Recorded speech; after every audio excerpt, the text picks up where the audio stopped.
Ekipi i futbollit luftëtari i Gjirokastrës ngjitet në kategorinë e parë. Ditën e shtunë Gjirokastritët mundën ekipin e Shkumbinit në shtëpi me rezultatin e thellë 6-1. Për Bluzin, kjo ishte përballja më e rëndësishme e sezonit, me djemtë e ekipit që nuk zhgënjyen.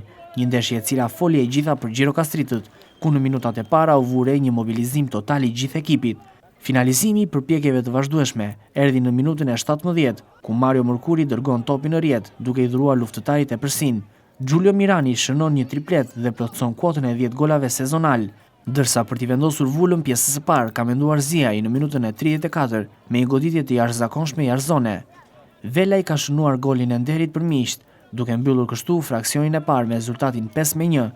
Me nisjen e pjesës së dytë, të dy trajnerët e ekipeve përkatës kanë rifreskuar formacione duke aktivizuar elemente të rinj në fushë. Kanana i ardhur nga Stoli kapitullon gjithçka në minutën e 84, duke i çuar shifrat në 6-1.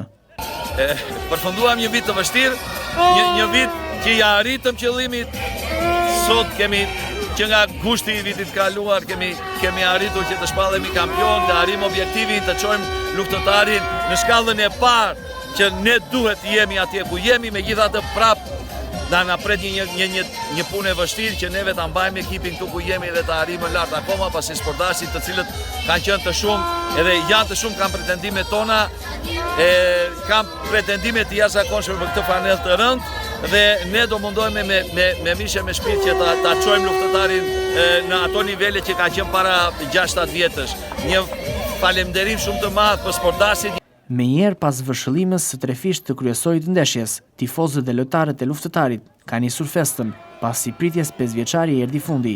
Gjirokastritët janë në kategorinë e parë, një skuadër e tillë i mungonte elitës së futbollit shqiptar, një projekt i cili u finalizua ditën e djeshme, ku brenda 5 vitesh Bluzin të përballën me sfida të shumta. Duket se për Gjirokastritët tani ka filluar sfida e vërtet, pasi do të ecin në një rrugë të gjatë për të rikthyer mes elitës së emrave të mëdhenj të futbollit shqiptar. Ditën e diel do të shpallet edhe kampioni i grupit A, i cili do të ndeshet me luftëtarin për të kurorëzuar ekipin kampion të kategorisë së dytë.